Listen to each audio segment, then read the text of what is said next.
Hi everyone, this is Uma Devi, Head, Department of English, KCS Kasanada College of Arts and Science. This video presents an analysis of the poem The Pulley, written by George Herbert.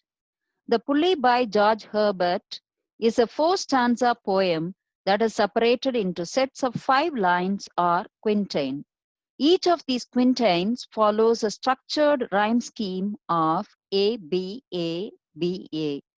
The Pulley by George Herbert is a religious, metaphysical poem which centers on the pulley as a prime conceit in the poem. Herbert wants to unveil the truth that why human beings are so restless and unsatisfying despite having all the things he wants.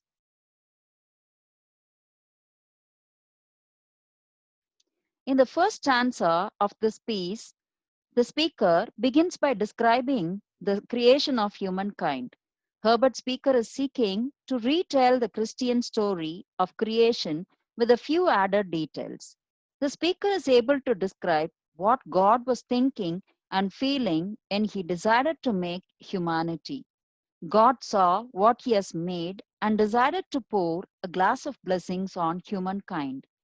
These blessings were just standing by in a cup, waiting to be used. The speaker relays God's words at the moment as he addresses all of creation. He decides to pour on humankind all that we can. The world's riches, everything from strength to beauty, is bestowed. They have come together into a span. The first of the blessings in the pulley that came to humanity was strength.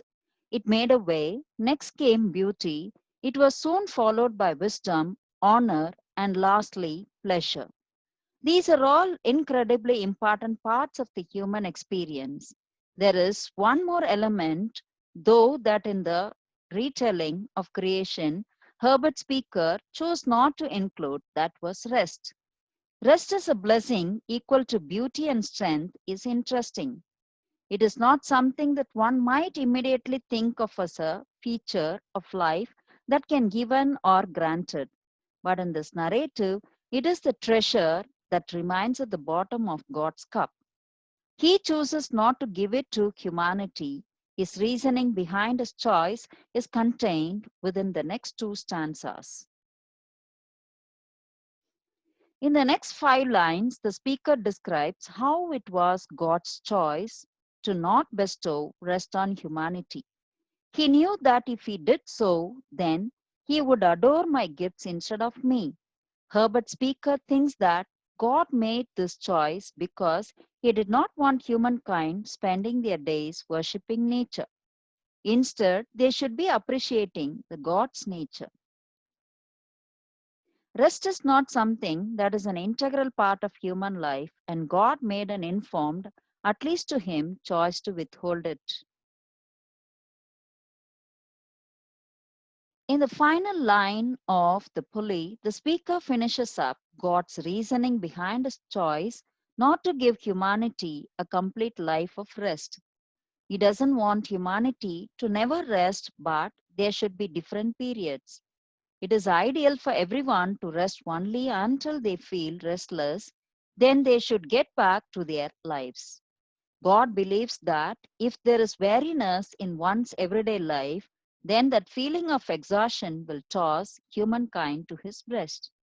These different periods of activity, exhaustion, rest, and rejuvenation are just an integral to human existence as are strength and wisdom. It seems that Herbert's God has chosen to add them for a reason that appear entirely selfish, though.